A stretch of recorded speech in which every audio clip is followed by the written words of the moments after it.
अस्सलाम वालेकुम जोशीले ट्रैवलर्स। उम्मीद है तमाम दोस्त खैरियत से होंगे। मेरा नाम हम्माद शकील है और आज आप लोगों के साथ मैं 5 ऐसी मिस्टेक्स डिस्कस करने वाला हूं जिसकी वजह से जब आप यूके का वीज़ा अप्लाई करते हैं तो वीज़ा हो जाता है रिजेक्ट। और अगर आप इन 5 मिस्टेक्स को जहन में रखते हुए अपनी एप्लीकेशन ड्राफ्ट करते हैं तो there are very good chances कि आपकी विजिट वीज़ा एप्लीकेशन जो है वो सक्सेसफुल हो जाएगी। तो आइए आज की वीडियो के अंदर डिटेल में इसके ऊपर बात करते हैं, लेकिन पहले आप लोगों से रिक्वेस्ट करूंगा कि भाई अगर आप लोग भी चाहते हैं कि आप अपनी प्रोफाइल को हमारे साथ फ्री में डिस्कस कर सकें तो हमें कांटेक्ट कर लें 03333599 पे, क्योंकि मैंने लिमिटेड टाइम के लिए फ्री विजिट वीज़ा कंसल्टेंसीज देना शुरू की है। 15 मिनट्स का मेरा ये सेशन होता है और बहुत ही इंफॉर्मेटिव रहता है ये सेशन, क्योंकि मैं आप लोगों के साथ 1 to 1 आपकी प्रोफाइल के हिसाब से डिस्कशन करता हूं। अगर आप क्वालिफाई कर रहे होते हैं किसी कंट्री में अप्लाई करने के लिए तो मैं आपको वो बताता हूं। अगर मुझे लगता है कि नहीं अभी आपका टाइम नहीं आया, फिलहाल आपको अपनी प्रोफाइल पे काम करना है, तो मैं आपको कुछ पॉइंटर्स देता हूं कि जिसको आप फॉलो करेंगे तो डेफिनेटली आगे आने वाले टाइम में आप किसी अच्छी कंट्री का वीजा अप्लाई कर सकते हैं। तो दोस्तों इस वीडियो का आगाज करते हैं, लेकिन पहले आप लोगों से एक रिक्वेस्ट करूंगा, हमारे चैनल को जरूर सब्सक्राइब कर लें क्योंकि आपकी ये सपोर्ट हमें बहुत हेल्प आउट करेगी। तो दोस्तों सबसे पहले नंबर के ऊपर जो हम गलती करते हैं वो गलती ये होती है कि हम ये चेक ही नहीं करते कि हमारी इनकम स्टेटमेंट जो है वो हमारे एफबीआर टैक्स रिटर्न्स के साथ मैच कर रही है या नहीं कर रही। अब उसको देखने का सबसे आसान तरीका ये है दोस्तों कि सबसे पहले आप चेक करें कि एफबीआर टैक्स रिटर्न्स के अंदर आपने अपनी कितनी इनकम डिक्लेयर की हुई है। मिसाल के तौर पे अगर आपने अपनी ईयरली इनकम डिक्लेयर की हुई है कि आप जो है वो 10 लाख रुपए कमाते हैं, इसका मतलब ये है कि आपके अकाउंट के अंदर पर मंथ 80 से 90 हजार रुपए की इनकम जो है वो आनी चाहिए।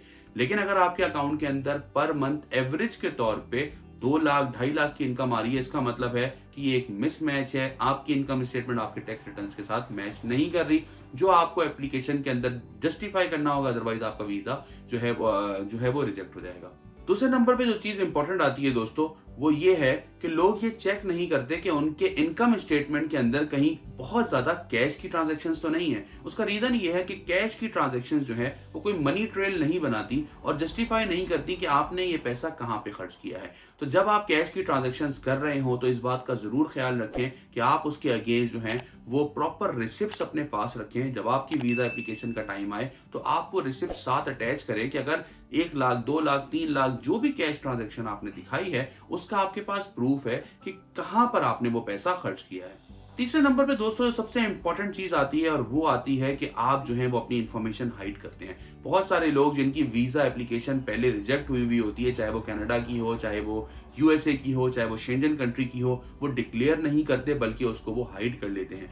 ये जो एप्लीकेशन के अंदर वो चीजों को हाइड करते हैं, ये चीज जो है वो हमेशा कभी भी अच्छी नहीं समझी जाती। और मैं तमाम देखने वालों को बोलता हूं, देखें जब भी आप कोई वीजा एप्लीकेशन ड्राफ्ट करें कोशिश करें अगर आपका 2 बार रिजेक्शन आया है तो दोनों बताएं, 4 बार आया है तो चारों बताएं।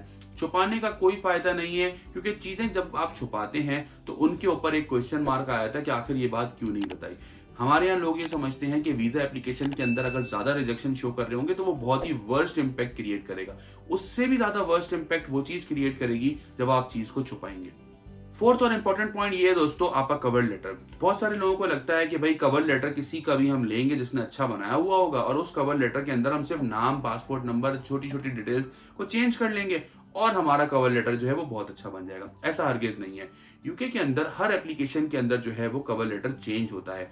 डिपेंड करता है कि आप किस तरह से अपना वीजा अप्लाई कर रहे हैं। ऐसा हरगिज नहीं है कि आपका एक फॉर्मूला नंबर 36 है और वो हर जगह पे लग रहा है, नहीं, बल्कि आपको अपनी एप्लीकेशन का जो कवर लेटर है हर बार नया लिखना चाहिए और हर बार उसके अंदर कोई ऐसा पॉइंट रेज करना चाहिए जिससे आपकी एप्लीकेशन को बैकिंग मिले कि आप जो हैं वो एक स्ट्रॉन्ग कैंडिडेट हैं वीजा एप्लीकेशन के अंदर और आप कन्विंस कर सके वीजा ऑफिसर को कि आपको वीजा मिलना चाहिए।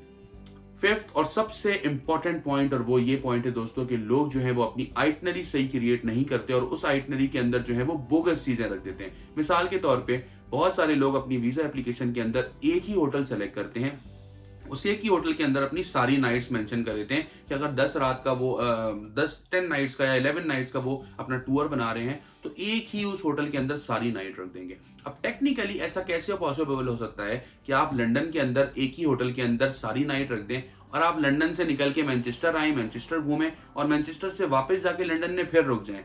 तो ये चीज पॉसिबल नहीं है। ये आप इसी तरह से समझ लें कि आप कराची से निकलें, आप कराची से निकल के सक्खर विजिट करें, सक्खर से वापस आके फिर कराची रुक जाएं और फिर कराची से उठ के अगले दिन जो है वो आप दोबारा से रोड़ी चले जाएं। तो ये एक दिमाग एक्सेप्ट ही नहीं कर रहा ना कि यार ये कैसी अहमकाना हरकत है कि जब आपको सक्खर के बराबर वाली जगह पे ही जाना था तो आपको सक्खर में नाइट स्टे करनी चाहिए थी। Same goes for UK visa कि आपको ये कन्विंस करना है कि जो आप आइटनरी बना रहे हैं वो 100% सॉलिड है। मतलब कि अगर आप लंदन में आके रुके हैं तो उस दिन आप लंदन की करीब की जगह देखेंगे।